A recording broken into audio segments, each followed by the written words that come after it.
രാത്രി ഫുഡ് കഴിക്കൽ കഴിഞ്ഞ് പാത്രം കഴുകി വെച്ച് കഴിഞ്ഞാലും കുറച്ചൊക്കെ പണികൾ പിന്നെയും കാണും അടുക്കളയിൽ.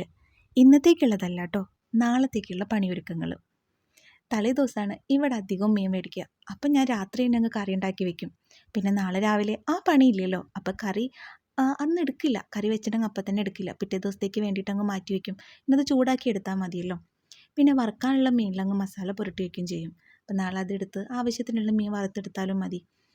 പിന്നെ നാളെ ലച്ചുവിന് സ്കൂളിലേക്ക് കൊണ്ടുപോകാൻ പയറുപ്പേരിയാണ് കേട്ടോ ഉണ്ടാക്കുന്നത്. അപ്പോൾ ആ പയറും കൂടി അങ്ങ് അരിഞ്ഞ് വൃത്തിയാക്കി വെക്കും. പിന്നെ ഇതിലേക്ക് വേണ്ട ചുവന്നുള്ളിയും വെളുത്തുള്ളിയും കൂടി ഒന്ന് വൃത്തിയാക്കി വെക്കും കേട്ടോ. ഇനി നാളെ എനിക്ക് ബ്രേക്ക്ഫാസ്റ്റ് ചോറ് അങ്ങനെയൊക്കെ ഉണ്ടാക്കിയാലും മതിയല്ലോ. ഇതൊക്കെ എളുപ്പത്തിൽ അങ്ങ് നുറുക്കിയെടുക്കേണ്ട പണിയില്ലല്ലോ. അപ്പോൾ ദേ അടുക്കളയത്തെ ഒരുവിധം പണികളൊക്കെ നാളത്തേക്കുള്ള ഒരുക്കങ്ങളൊക്കെ കഴിഞ്ഞു കേട്ടോ. അപ്പോൾ ഇനി അടുക്കള ക്ലോസ് ചെയ്യാം, ഈ റൂമിലേക്ക് പോവാം.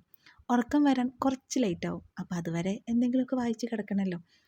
അങ്ങനെ കുറച്ച് നേരം ബുക്കൊക്കെ വായിച്ച് കഴിഞ്ഞ് ഞാൻ അങ്ങനെ കിടന്നുറങ്ങാം കേട്ടോ.